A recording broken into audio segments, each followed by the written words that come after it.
Welcome to Democracy Now!, democracynow.org, The War and Peace Report. I'm Amy Goodman. Dozens of Palestinian civilians have been killed in Gaza as Israel bombed the besieged Palestinian territory for a 13th consecutive day.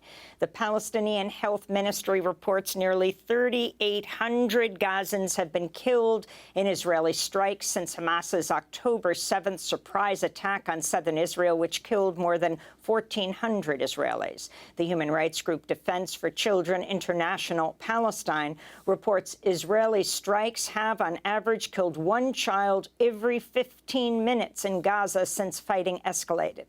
This is Dr. Hassan Abusita, a surgeon in Gaza City who narrowly survived Tuesday's explosion at Al-Ahli Hospital, a blast Palestinians blame on Israel. 40% of all the cases that I've seen have been children. A lot of them have been like this. They've lost one or two parents. And unfortunately, these kids have a long recovery road in front of them.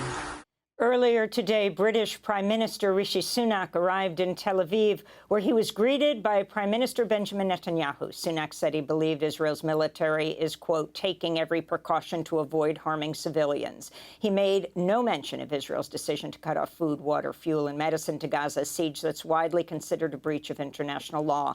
On Wednesday, President Joe Biden said Egypt and Israel have agreed to allow 20 humanitarian aid trucks through the Rafah border crossing into Gaza.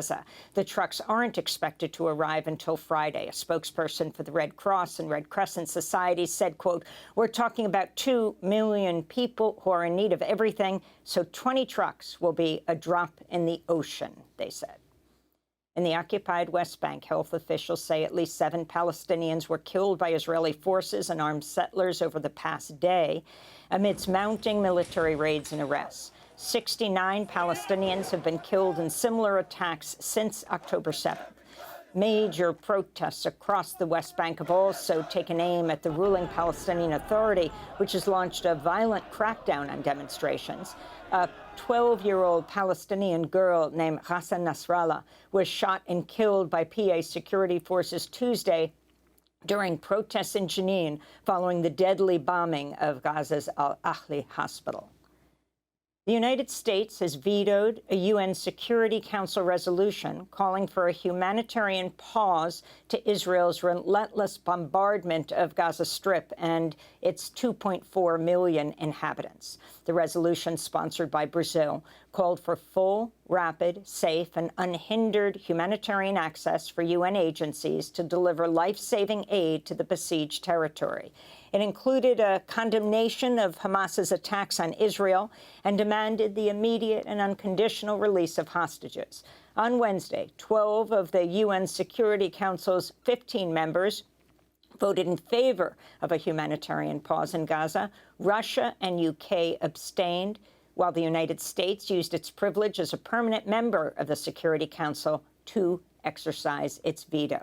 This is the U.S. Ambassador to the United Nations, Linda Thomas-Greenfield. The United States is disappointed this resolution made no mention of Israel's rights of self-defense.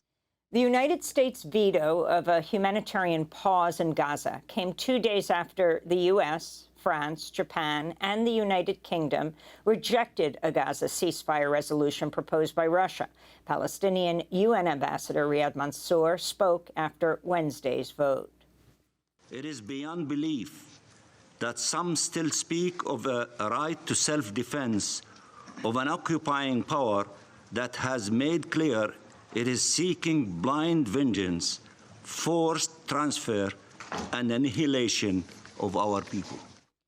An Israeli Parliament Ethics Committee has suspended Knesset member Ofer Kassif for 45 days after he criticized Israel's assault on Gaza. His suspension comes as Israeli authorities have arrested more than 100 Israeli citizens over social media posts supporting Palestinians in Gaza.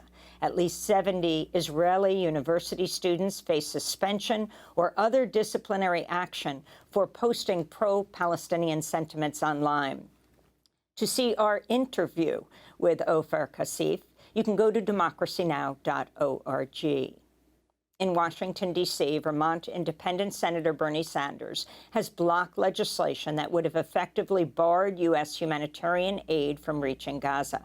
On Wednesday, Sanders objected when Florida Republican Senator Rick Scott tried to pass the so-called Stop Taxpayer Funding of Hamas Act.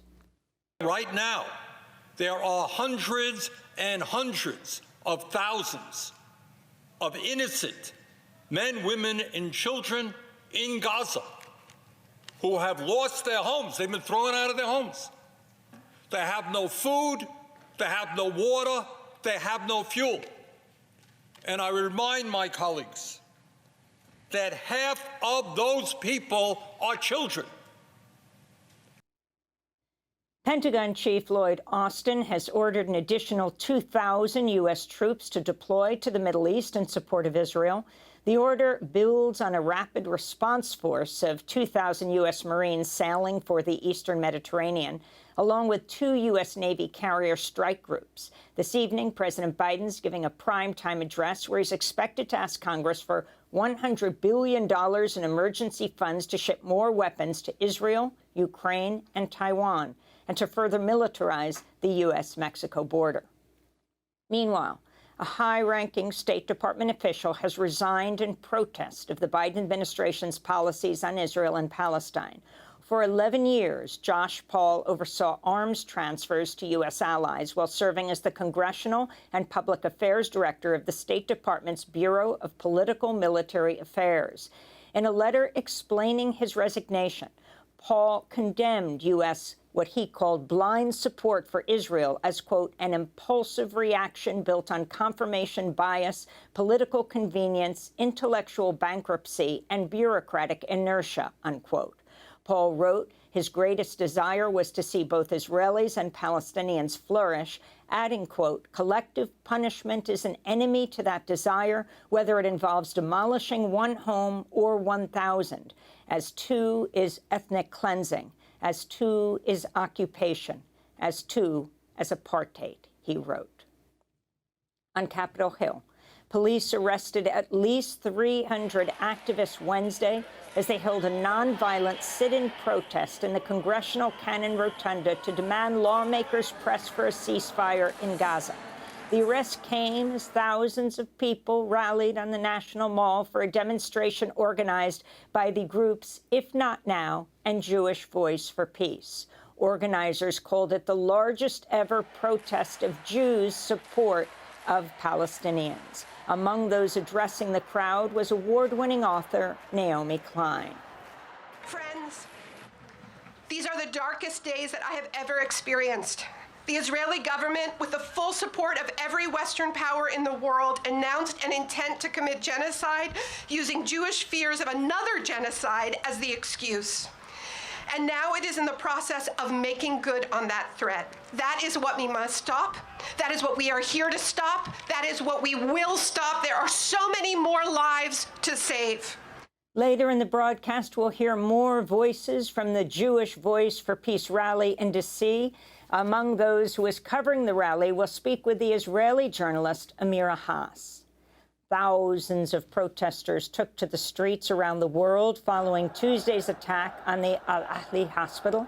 In the Middle East and North Africa, major protests were seen in Ramallah, in Beirut, and across cities in Tunisia, Iraq, and Iran, among others. Large actions against Israel's what they're calling genocide in Gaza have also been seen across Europe. In The Hague, demonstrators rallied outside the headquarters of the International Criminal Court to demand Israel be held accountable for war crimes. World leaders don't have to stay silent. They are only talking on social media, but they are not taking actions. So what do we have to do? Do we have to stay forever silent and wait until everybody there is dead, or when are they going to take action? Last week, South African lawmaker, grandson of Nelson Mandela and Nkosi Mandela, joined a Palestinian solidarity protest in Cape Town. Palestinians are counting on each and every one of us to stand and be counted, like they stood side by side with us in the trenches when we fought to liberate our country. In Colombia, President Gustavo Petro triggered a diplomatic row with Israel after comparing its assault on Palestinians to Nazis during World War II, a comparison that's also been drawn by progressive Jews who've spoken out against Israel's actions. Meanwhile, Spain has rejected Israeli claims that two of its lawmakers are aligned, quote, with ISIS-style terrorism, unquote, because they called for Benjamin Netanyahu to be brought before the International Criminal Court for committing war crimes in Gaza. Ukraine's President Volodymyr Zelensky says his military has successfully deployed U.S.-supplied long-range missiles known as ATACMs for the first time, targeting Russian warplanes and ammunition depots. The Washington Post reports the missiles were armed with cluster bomblets rather than single warheads. Such weapons are banned by the Convention on Cluster Munitions, which has been adopted by more than 100 countries, though not by Russia, Ukraine, or the United States. On Wednesday, Russian President Vladimir Putin called the Biden administration's decision to arm Ukraine with ATACMs reckless and a grave mistake, but predicted the weapons would not change the course of the war. For Ukraine, nothing good will come of this. It just prolongs the agony. A while ago, they started the highly anticipated and highly advertised counteroffensive in Kherson right now. It has had no success. There have been losses, but no success. Putin made the remarks from Beijing following lengthy talks Wednesday with Chinese leader Xi Jinping, who greeted Putin warmly as an old friend. The pair discussed the wars in Ukraine and Gaza and growing trade between Russia and China, estimated at nearly $200 billion annually. Russia's detained a Russian-American journalist and charged her with failing to register as a foreign agent.